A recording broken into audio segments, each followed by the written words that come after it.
I am a huge believer in the idea that time is the single greatest tool that humans have, and the proper application of time can drastically change your life.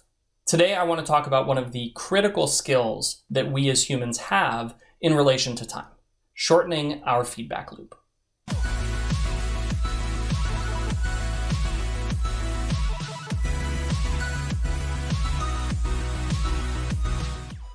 For anyone who's new to this channel, my name is Seth. I'm a full-time fantasy author. I like making YouTube videos, and we are so close to 1,000 subscribers. Do me a huge favor and hit that subscribe button, like the video, and also leave me a comment letting me know what kinds of topics you would be interested in hearing me cover. Also, if you have any questions about writing in general, I'm happy to answer them. So send me an email, or better yet, ask me in the comments, and I'll do my best to get you an answer.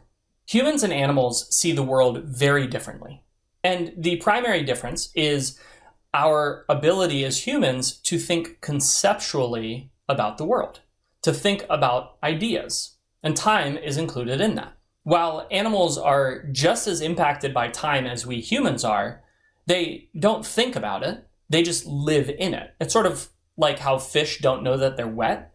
They just live in water. It's their environment. In the same way, animals, and if I'm being honest, a lot of humans, move through time without ever actually being aware that it's around them, and even more importantly, that they can manipulate it. But as humans, we have that power. See, humans can knowingly change their perception of time. We can slow down our perception of time through things like meditation, or just sheer boredom. We can speed up our perception of time through flow activities and intentionally triggering states of heightened awareness. And while not everybody knows how to do those last two things, everybody knows how to plan, how to consciously allocate the time that they have in order to get things done. Some of us know how to do that a little bit better than others, but that's a skill that we all have. Well, there's another skill that we all have access to that we don't often take advantage of, and I think it's probably one of the most important. I'll even go out on a limb here and say that this is one of the tools that contributes the most to our success, and that is the ability to shorten our feedback loop. Now, what is a feedback loop? A feedback loop is the process and the time it takes you to get information back after you take an action.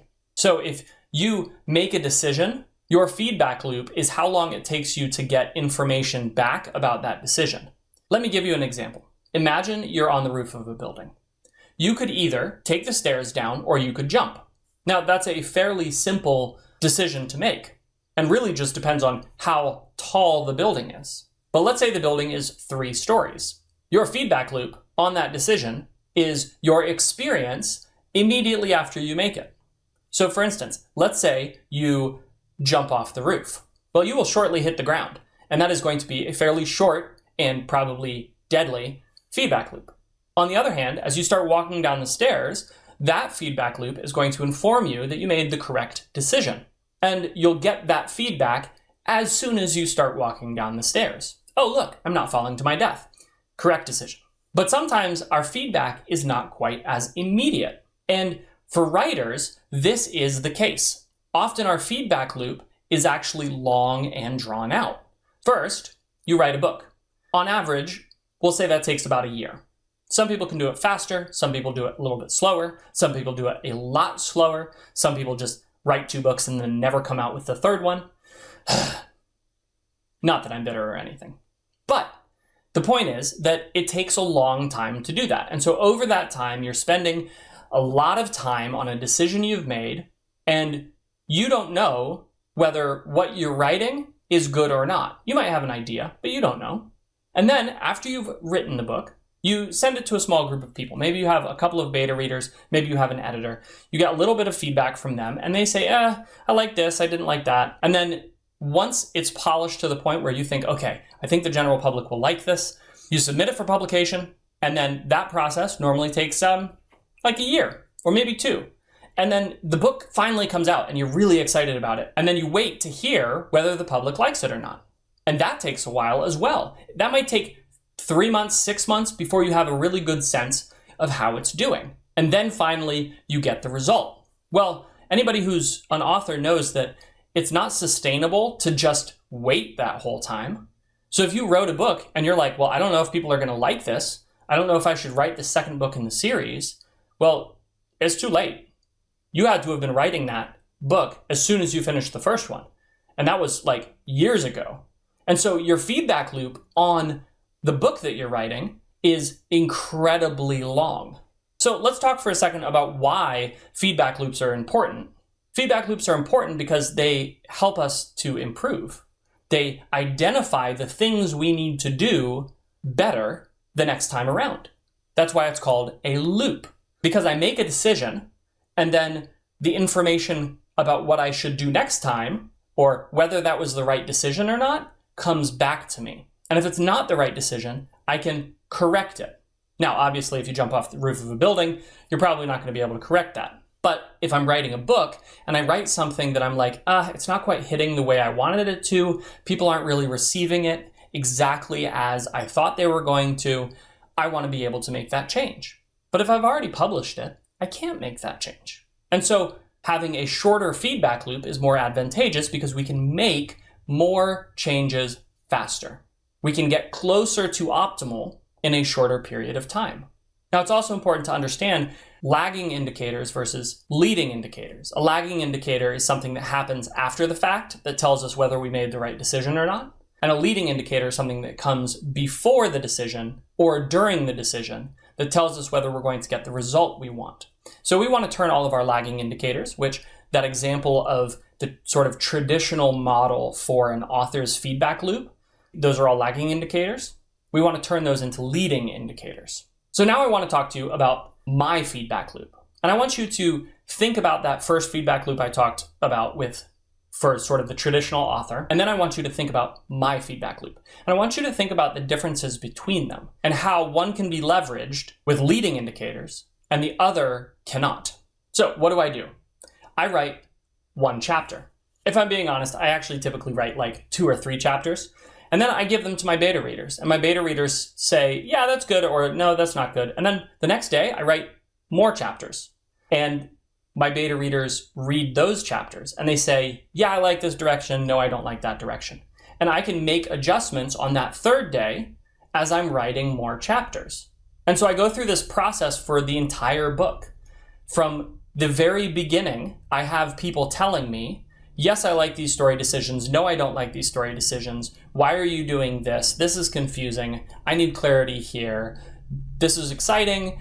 I like the way this is going. I don't like the way this is going. They're giving me all of this feedback, and I can make the judgment of what I listen to, what I don't listen to, but it allows me to refine what I'm writing on the fly, on a day-to-day basis.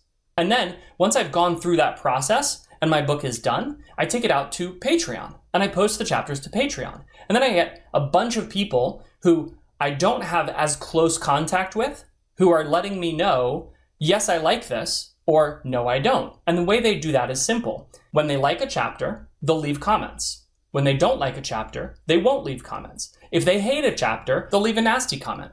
And so in this way, I'm able to go through a second round of refinement. And then I send it to an editor who gives me a third round of refinement. And then I send it to my publisher.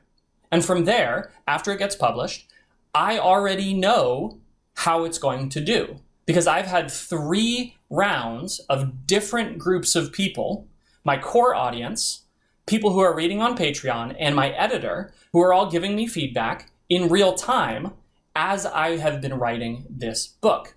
And that shorter feedback loop allows me to make better decisions. It allows me to clarify things that people don't understand. It allows me to refine plot points that are confusing and really just hone in on the best possible reading experience for my readers.